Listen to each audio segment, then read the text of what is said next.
Santa has always delivered me a controller for Christmas for as long as I can remember. Whether it was a beautiful blue N64 controller that I still use to this day, or a janky Mad Catz handle that's really only given to player 2, these always made for great gifts. The Switch is looking to be one of the best-selling systems of all time, but with one of the worst controllers of all time. Whether it's from rough play breaking Joy-Cons or bad luck leading to drift, odds are that you or someone you love is going to need a new controller for their Switch, so I'm here to give you the gift of actually being able to play the system. No broken Joy-Cons? No problem. I'll share a few other controller options that'll improve your play either way. I've reviewed most of these controllers already, and if I have, I'll include links to the full review so you can learn more about them. I'll also be posting coupon codes in the description of the video if that helps. A lot of these controllers on this list come from Nixie. They're one of the biggest players in the controller scene, and that's for a reason. When they released the Nixie Wizard, it was one of the first controllers to advertise Hall Effect joysticks, sticks that shouldn't get Joy-Con drift. Pair that with a GameCube-inspired design, swappable stick gates, and light-up buttons, and it was one of the coolest Joy-Con alternatives on the market. My favorite controller of theirs, though, is the Nixie Warrior. As a thank you for reviewing so many of their products this year, Nixie actually sent me one as a holiday present. They told me I could pick out any one of their controllers, and I requested the Warrior. I actually already have one, but I love it so much that I requested for a second one for playing fighting games with friends. When I reviewed the Warrior earlier this year, I didn't receive a review unit. It's one that I purchased myself. I was looking for the right controller to up my Rivals of Aether 2 game, and I think this did the trick. This is probably one of the best GameCube-style controllers out there, and it not only works with the Switch and PC, but even the actual GameCube.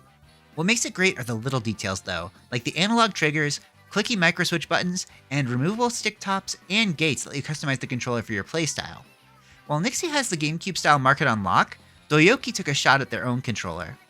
Their retro game controller doesn't have the removable stick gates like the Wizard, but they do have replaceable stick tops, including ones that are more like the traditional GameCube sticks. Its sticks are also the driftless Hall Effect ones as well.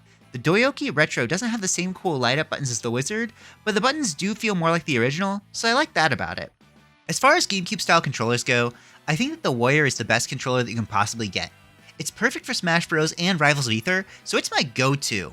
If you're looking to play GameCube on the go, both the Wizard and Doyoki Retro are great picks. The Wizard has more bells and whistles, but the Doyoki Retro offers a more classic-feeling experience. I think we should cover handheld play next, because if your Joy-Cons are busted, you can't play handheld, so these should be your first pick. The problem with Joy-Con replacements is that they can still suffer from a little bit of wobble when you're playing in handheld mode. It's a minor gripe, but it's why I prefer the Switch Lite. If you're like me, there are a few options for making your Switch feel a little more solid in handheld mode. The Nitro Deck received a lot of press when it first launched. Its goal was to make the Nintendo Switch feel more like a Steam Deck, and added GameCube-themed colors for some extra flair. While it's nice to have your Switch as one solid body and not needing to worry about Joy-Con wiggle, this is not the way to do it. While I initially liked the Nitro Deck, I soured on it quickly after its poor design scratched up my Switch. It feels like a cheap, plasticky product, almost like a toy for toddlers. It doesn't even make the system more ergonomic, just bulkier. My biggest complaint about the controller is that you need to remove your Switch to dock it, making it super inconvenient. While the Plus models later came with a built-in dock, they rearranged the buttons to make it so uncomfortable that it was useless as a controller. I would really only recommend this as a gift to a young child with a Switch, because its bulk can help keep the Switch safe from rough play, and it resembles a baby toy more than an actual controller. The FunLab Lumina Pad does something similar, but this one's actually ergonomic. Since the system slots into it, there's no wiggle from the Joy-Con rails, and it lights up with a sick design. It doesn't have any other bells and whistles, but I think it's neat. I also recommend this for younger players, since I feel like this will be more durable than standard Joy-Cons. I think the best way to add some ergonomics to your Switch though, is with the Satisfy Zen Grip Ronin. This is just a grip that you slide your Switch into, but honestly, I think this is all it needs to be. It makes the system so much more comfortable, and unlike the Nitro Deck or Lumina Pad, you don't need to take it off to dock your Switch. It fits right in the dock. Since you're holding the grip instead of the Joy-Cons, and the system is sitting comfortably in the grip, you won't feel any Joy-Con rail wobble either. This is actually my go-to way of playing handheld, and I strongly recommend it as a gift for anyone with a Switch, even if you're getting it as a gift for yourself. My mom actually got this for me for Christmas, I think last year, and I haven't taken it off my Switch since. If you've got a Switch Lite, they even have one for the Lite as well. If you're looking for a Joy-Con replacement instead of a grip, and you don't want to go with the originals, there are loads of great options. The Nixie Hyperion Pro offers about everything that you need. They have Hall Effect sticks, a solid D-pad, and gyro. There aren't too many bells and whistles other than the lights and the controller, but their ergonomic shape does the job just fine. QRD has something similar with their Stellar T5. It also offers Hall Effect sticks and gyro, but this one has a cool transparent aesthetic and microswitch buttons. Microswitches sound and feel like mouse clicks, which are one of my favorite things to have on a controller. Easy SMX does something similar with a different aesthetic. Its S15 Joy-Cons offer pretty much everything the others do, with Hall Effect sticks, clicky microswitch buttons, and gyro control, but this one also has amiibo support. Most controllers cut this to save costs, so it's a surprise seeing this in a third-party option. The Mowapad M6 HD is also a controller that does everything. It features HD rumble and amiibo support, features usually cut from controllers like this. And it's got all the fixings of a good controller. Micro switches, Hall Effect sticks, the works. It even offers removable pieces so you can customize the controller, with options for changing your D-pad style, control sticks, and faceplates. Out of all these options, there's not a single bad one. I'd say go for the Joy-Cons that you or your giftee like the look of most, since you'll be looking at them a lot in handheld mode. My favorite personally is the Mowapad M6 HD, since it has the widest feature set and allows for some sweet customization. Now that we've talked about handheld play, let's wrap this up with the best Pro Controller alternatives. The Pro Controller costs like $80, and it's hard to find on sale, but there are some great options that won't break the bank. The first option comes from FunLab. Their Firefly controller has a fun gimmick of lighting up in all sorts of cool patterns. It doesn't come with any other fancy bells or whistles, but it's a perfectly serviceable controller that I use regularly. I think this makes for a cool gift for the wow factor of light up patterns alone, especially with their Among Us themed controller. For the last Nixie controller I'm going to talk about, the Master P1 is a really cool controller, but I would only gift it to someone who has a PC in addition to a Switch. The buttons are laid out like an Xbox controller, not a Switch controller, so it can be confusing to some players if they're using it on a Switch. As a PC controller though, it's amazing. It includes volume controls, rubberized grips, and adjustable triggers that can be either analog or digital micro switches. I will say that the adjustable triggers are great for shooters, and I've won a round or two of Fortnite with this.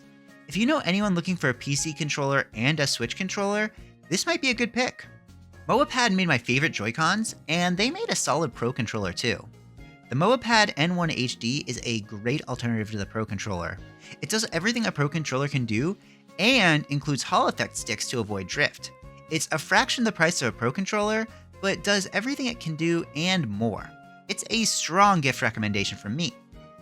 If you want to get into some more premium controllers for folks you really love, or just for yourself, you're in the right place. The Manba One is a one-of-a-kind controller with a built-in screen. I recommend this for folks looking for a controller to swap between systems. Personally, this is my go-to controller for the living room, since I can use it on my Apple TV, Switch, and PC. Its built-in screen lets you remap buttons, customize its LED lights, or change its pairing mode. It's one of the easiest multi-console controllers I've ever used, and the screen's a neat novelty. Plus, Manba released an update to the One since I last reviewed it. Now, the controller features microswitch buttons, improved polling rate in dead zone, and even more options and settings. It was already one of the best controllers I've ever used, and they made it better. The inclusion of a charging stand helps add to its premium feel, making it one of the best controller gifts that you can give. My favorite controller right now, though, is the Tarantula Pro from GameSir. I want to clarify, this is another controller I didn't receive a review unit of. I wanted to try it so badly, I paid for it out of my own pocket, and it was well worth the $80 price tag. This PlayStation-styled controller just feels premium in a way that I'm not really sure how to describe. It has a micro-switch D-pad, adjustable triggers, and the ability to not only switch between multiple consoles, but visually changing its buttons when you do. That's right, when you switch from Switch to PC, the buttons will change places. That's my biggest gripe about the Manba One or the Nixie Master P1. The buttons don't match their Switch placement. I've had this controller for a while now, but the novelty of button placement switching just hasn't worn off. Its TMR sticks offer more precision than standard or Hall Effect sticks, but offer driftless durability too. It even offers amiibo support and HD rumble, so it does everything a Pro controller can do. My only complaint is that to unlock its full potential, you need to connect it to the GameSir app, but once you do, you can map its 9 custom buttons and customize the lighting on your controller too. As you can see, I customized mine to be my signature teal and yellow.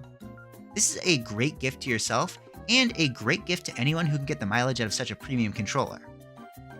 If you're looking for gift ideas, here are my final thoughts.